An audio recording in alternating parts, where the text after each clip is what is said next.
Ya.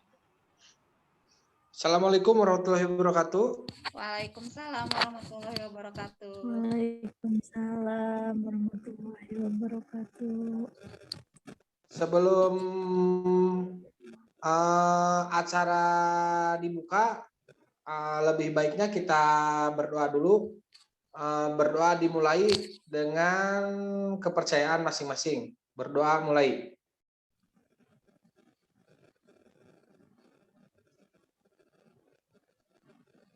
Berdoa selesai. Alhamdulillahirrabbilalamin. Selanjutnya kembali lagi ke juru bicara acara. Halo? Ya, Halo? baik silahkan. Ada yang mau ice breaking sebelum dimulai kegiatan kita malam hari ini?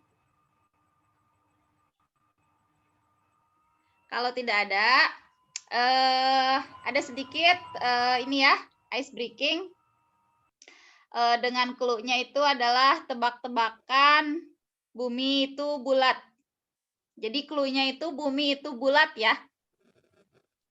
Berarti isi dari apa yang atau jawaban apa yang saya bacakan, nanti jawabannya itu adalah dideskripsikan bumi itu bulat. Pertanyaannya, 1 ditambah 80, jawabannya berapa? Clue-nya bumi itu bulat.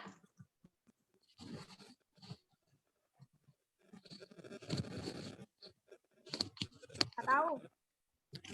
Bumi itu bulat. Pertanyaannya, 1 ditambah 80. Clue-nya bumi itu bulat. Jadi jawabannya berarti yang bulat-bulat ya. Tahu bulat. Kosong. Berapa?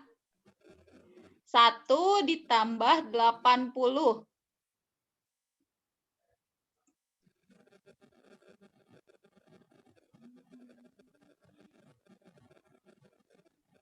Bumi itu bulat. Iya, clue-nya bumi itu bulat. Isinya berapa? 1 ditambah 80. 81.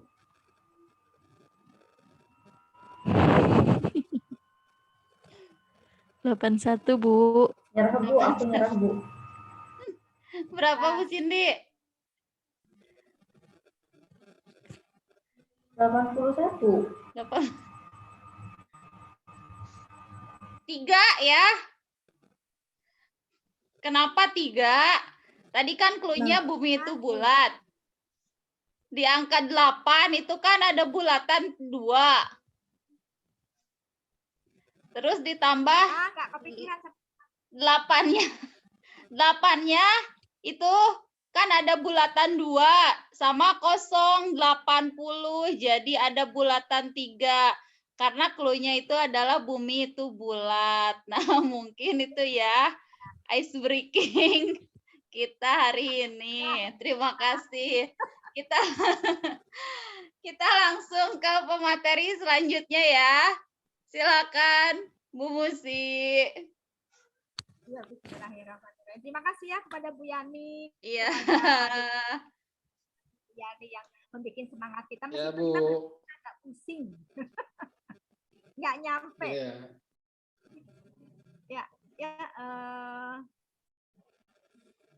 Untuk malam hari ini ya kita akan simulasi IHT yang mana mudah-mudahan apa yang kita kerjakan pada malam hari ini akan bermanfaat ya untuk kita semua.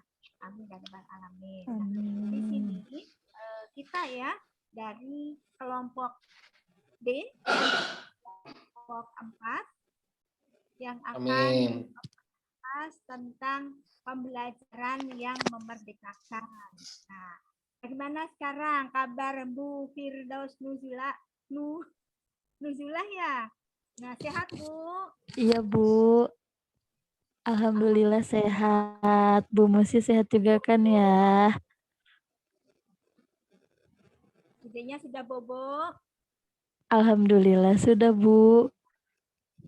Bu Cindy, gimana? Jadikah tadi ke masjid?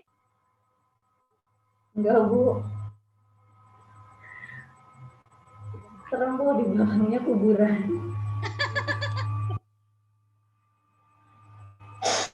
Kak Beri, mudah-mudahan sinyalnya lancar ya. Kita beberapa menit ke depan ya, Kak Beri ya.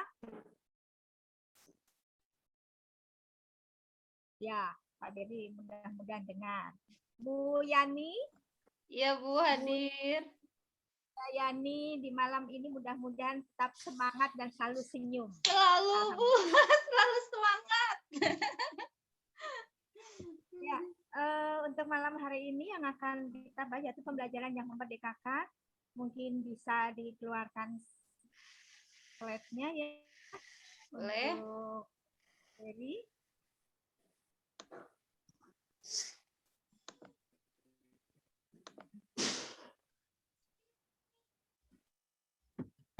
Ya, ini dari kelompok 4, kelompok kita, yaitu ada Bu Musi Binarni, saya, Bu Firdaus Nuzulah, ada Bu Cindy Aditya, ada Pak Beri Apridiansa, dan ada Bu Yani Handayani. Kemudian kita akan jelaskan ya, saya akan jelaskan bagaimana sih pembelajaran yang memerdekakan buat anak didik kita ke depannya nanti ya. Next. Halo Bu. Halo. Ya, pendidikan yang merdeka itu adalah berdaya upaya dengan sengaja untuk memajukan hidup, kemudian tumbuhnya budi pekerti, rasa pikiran dan roh, dan badan anak dengan jalan pengajaran, teladan dan pembiasaan. Juga jangan disertai perintah dan paksaan. Next. Kemudian karena kita mengacu pada profil belajar Pancasila, di mana di dalam belajar profil Pancasila itu ada berkebinekaan global, bergotong royong, kreatif, kemudian bernalar kritis, mempunyai kemandirian, dan beriman bertakwa kepada Tuhan Yang Maha Esa, dan berakhlak mulia. Nah, di sini bagaimana kita bisa menerapkan peserta didik kita, next.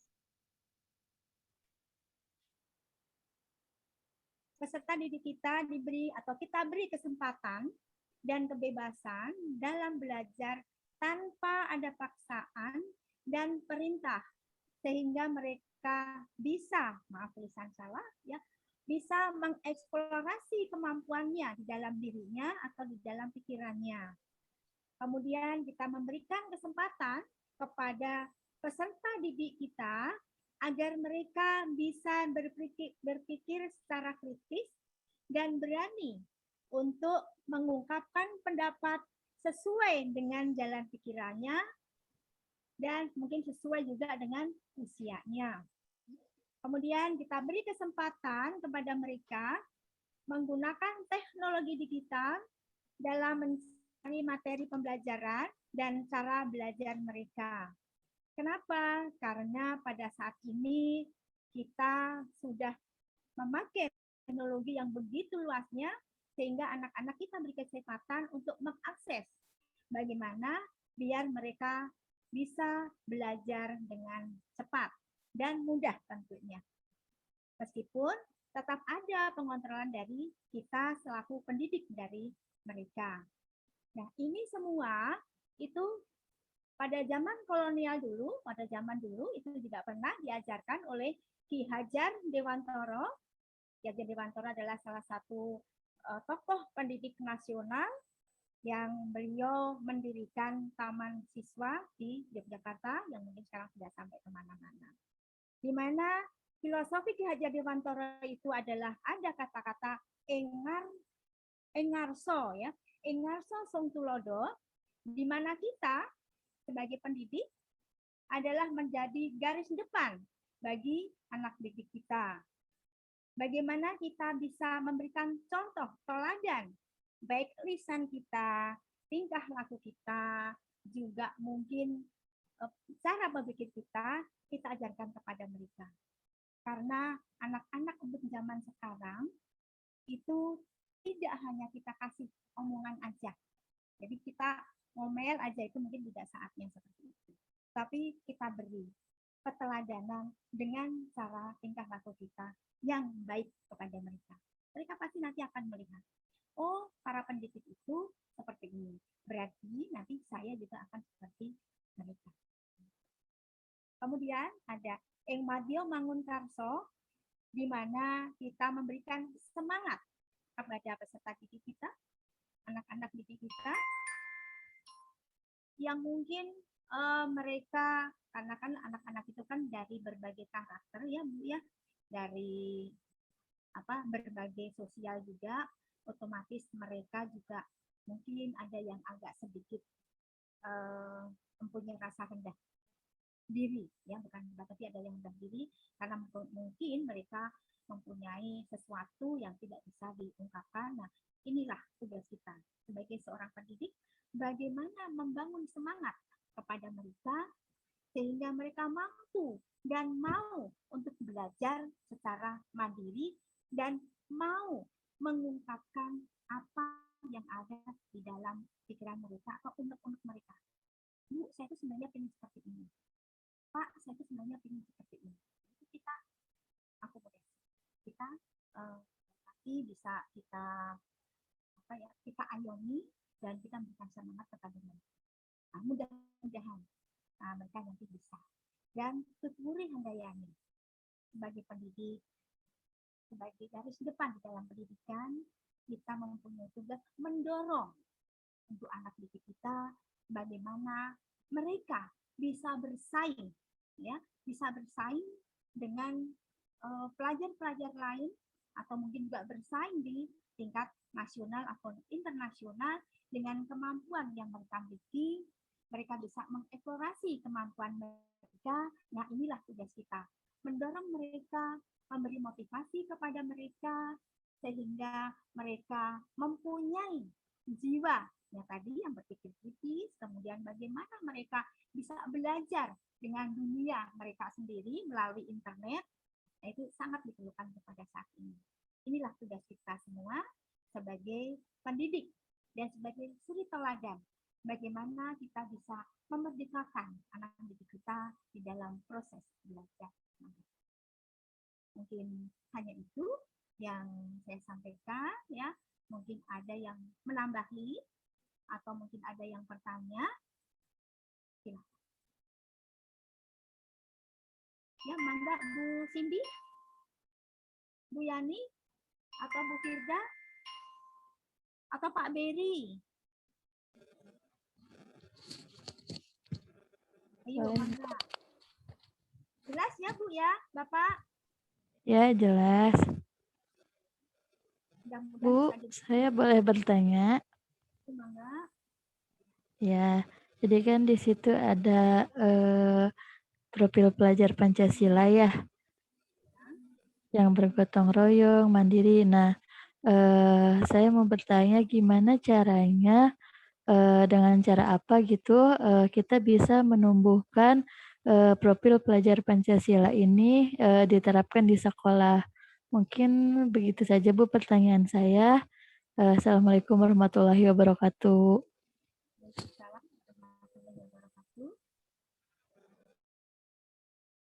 Ada yang mungkin bisa membantu untuk menjawab? Mungkin seperti ini ya, untuk bagaimana prakteknya mungkin ya, praktek di lapangan itu seperti apa untuk supaya peserta didik itu memiliki profil pelajar Pancasila.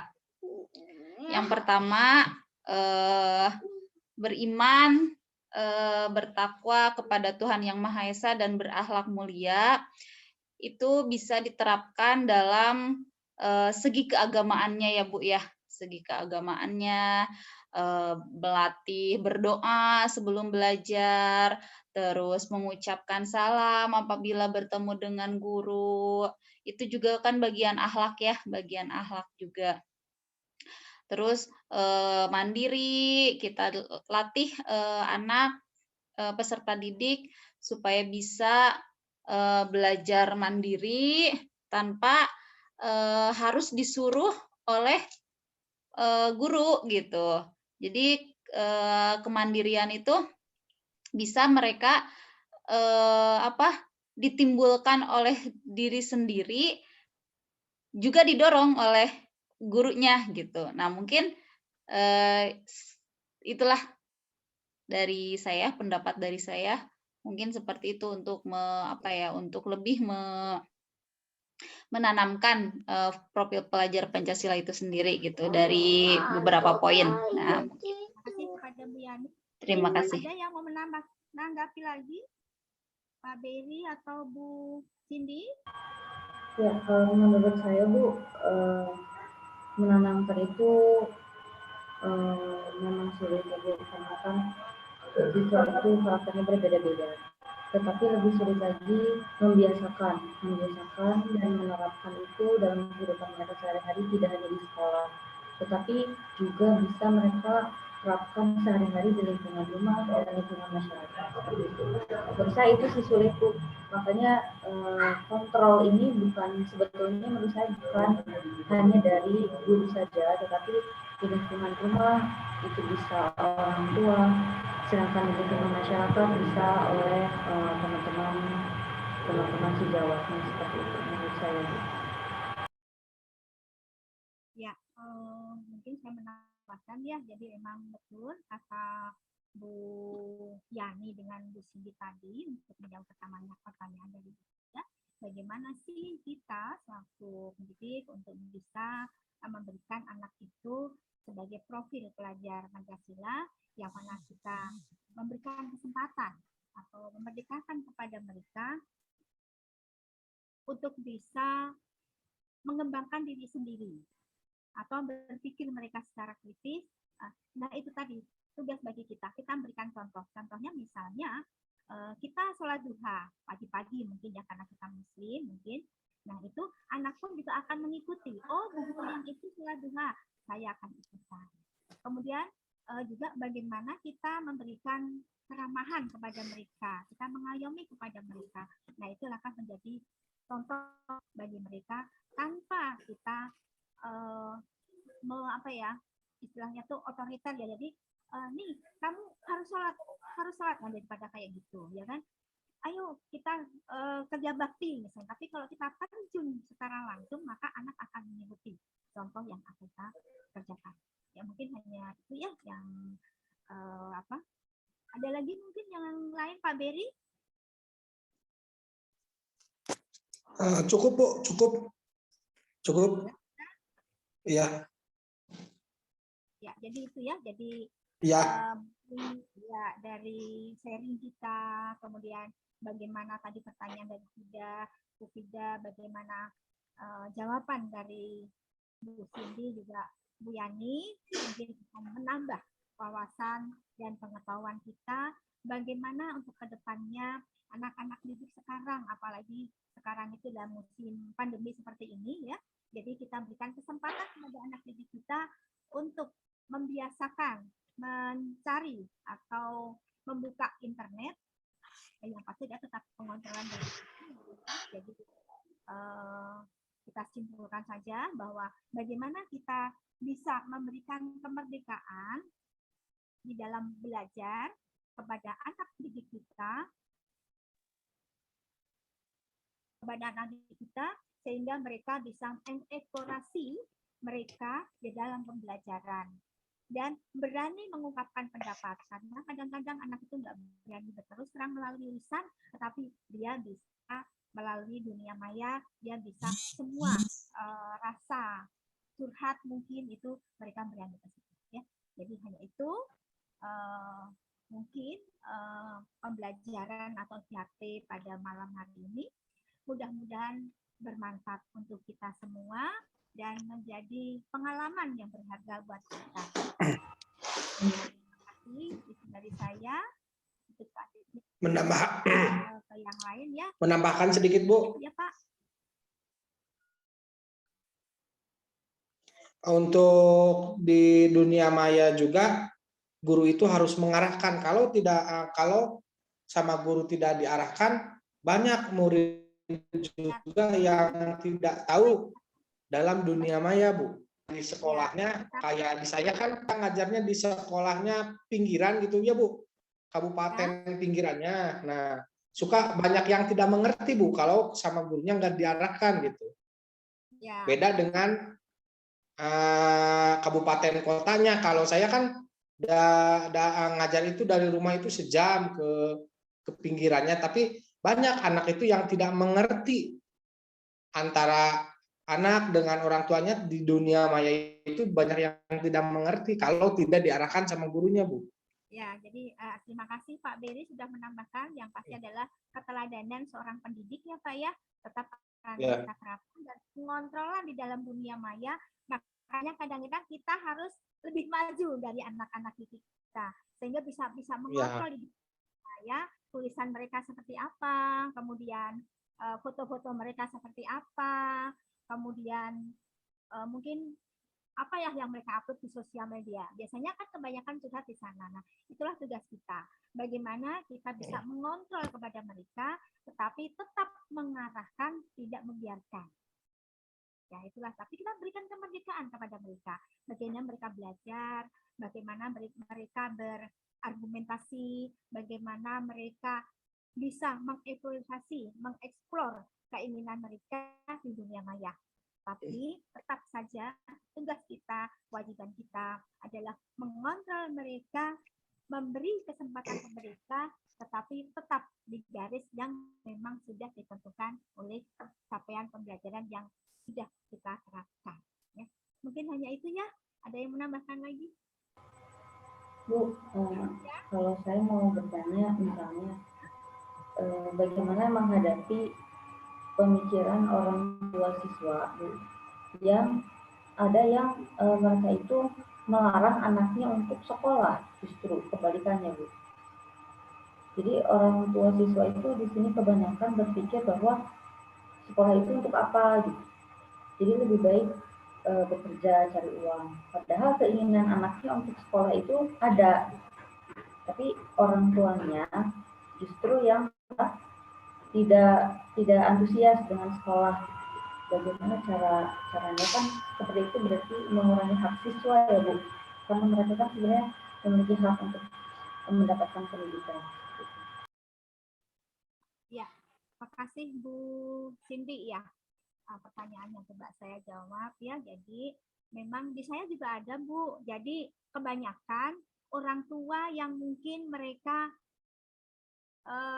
kurang dalam pemahaman dalam pendidikan. Biasanya banyak yang seperti itu. Jadi misalnya kayak gini, bapak aja nggak sekolah, uangnya banyak, bisa punya rumah, punya mobil. Kan ada yang seperti itu, orang tua seperti itu. Tetapi sekali lagi kita menanamkan, jadi mungkin di sini kalau ada orang tua yang seperti itu, kita beri biasanya BP mungkin ya, atau mungkin melalui kelas juga, kita berikan kesadaran kepada orang tua bahwa pendidikan itu sangat penting. Kalau untuk orang tuanya mungkin sudah selesai, tapi untuk si anak ini ya, si anak ini kan dia perlu ke depan karena persaingan yang sangat hebat di lapangan pekerjaan. Kita harus bersaing dengan ekspatriat, dengan tenaga-tenaga kerja dari luar. Kalau dari kita sendiri nanti akan terjajah kembali.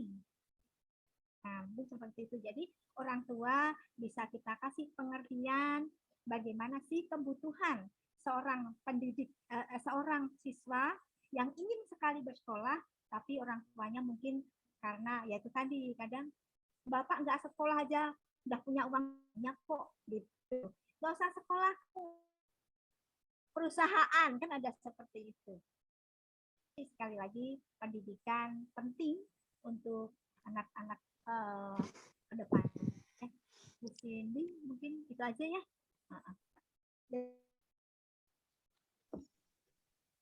Iya Bu, memang ya sedikit menambahkan ini. Memang terkadang orang tua itu berpikir apa ya? Berpikir si anak itu harus mengikuti di zamannya mereka gitu. Ya. Seperti halnya tadi Ibu bilang, saya juga tidak sekolah, bisa cari duit, punya uang banyak gitu kan. Tapi orang tua itu tidak akan mengerti gimana hidup di zaman teknologi gitu, Bu. Jadi itu yang sering sekali gitu ya. Ya, Saya pribadi sering kali gitu orang tua itu tidak pahamnya sampai sejauh itu karena memang pemikirannya pun berbeda di zaman dulu gitu kan. Mereka hidup di zamannya, kita hidup di zaman sekarang gitu, di zaman teknologi semakin maju gitu. Maka di sana memang itu perlu pendekatan juga ya kepada orang tua. Tapi betul-betul gimana Pak? Pak Beri?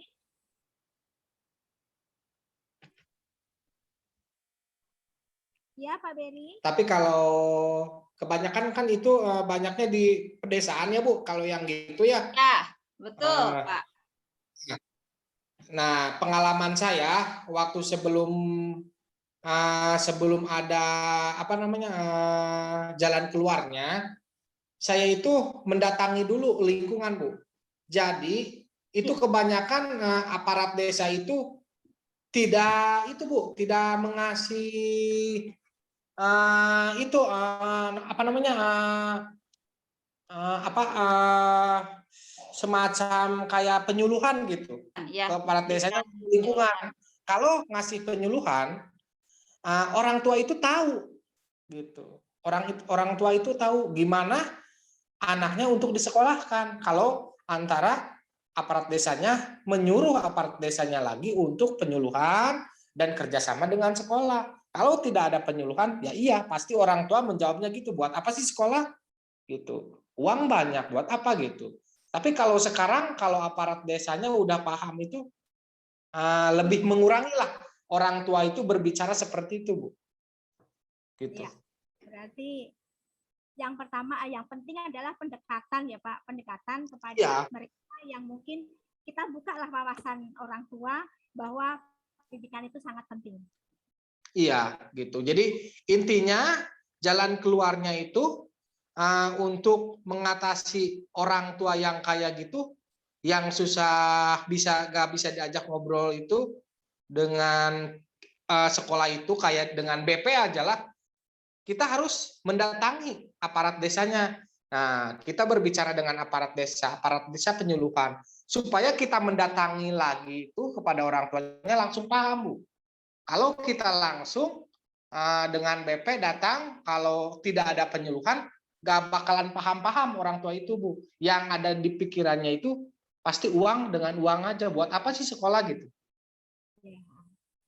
Ya, makanya tugas kita, ya mungkin waktu juga ya Bu ya. Jadi tugas kita adalah bagaimana memberikan kesempatan kepada anak-anak yang mau belajar dengan di dunia internet ini ya, dengan dunia teknologi yang sekarang, dan mudah-mudahan orang tua nanti bisa mengerti dengan pendekatan dari dari pemangku sekolah. Jadi itu adalah salah satu yang harus kita berikan pengertian kepada mereka. Jadi terima kasih kepada Pak Beri, terima kasih kepada semuanya. Mudah-mudahan apa yang kita kerjakan itu menambah wawasan kita, kemudian bisa maju ke depan kita bersama-sama ya. Itu itu saja. Terima kasih. Mohon maaf apabila saya banyak kekurangan di dalam IHT pada malam hari ini. Assalamualaikum warahmatullahi wabarakatuh. Waalaikumsalam warahmatullahi wabarakatuh. Terima kasih Ibu yang sudah memberikan materinya yang luar biasa. Mudah-mudahan bermanfaat bagi kita semua. Baik, masih ada yang mau ditanyakan untuk Ibu dan Bapak? Kalau tidak ada Sudah jelas, Bu. yang ditanyakan, kita akan mengakhiri pertemuan simulasi IHT hari ini. Silahkan jika ada yang mau ice breaking sebelum kita penutupan. Ayo kita malam-malam bertepuk tangan. Ayo. Tepuk 1. Ayo. Oke. Tepuk 2. Tepuk 3. Gini ya. Tepuk 1, tepuk 2, tepuk 3. Kelompok D, yes, gitu ya. Yes. Tepuk 1. Tepuk 2. Tepuk 3. Kelompok D, Yes. Yes. Yes. Baik, terima kasih. Terima kasih Ibu Musti, terima kasih semuanya. Kita akhiri dengan pembacaan Alhamdulillahirrabbilalamin. Mudah-mudahan besok kita selalu semangat ya untuk hari terakhir. Semangat. Baik, terima kasih Semangat, Bu. semuanya. Semangat. Assalamualaikum warahmatullahi wabarakatuh. Waalaikumsalam warahmatullahi wabarakatuh. Waalaikumsalam.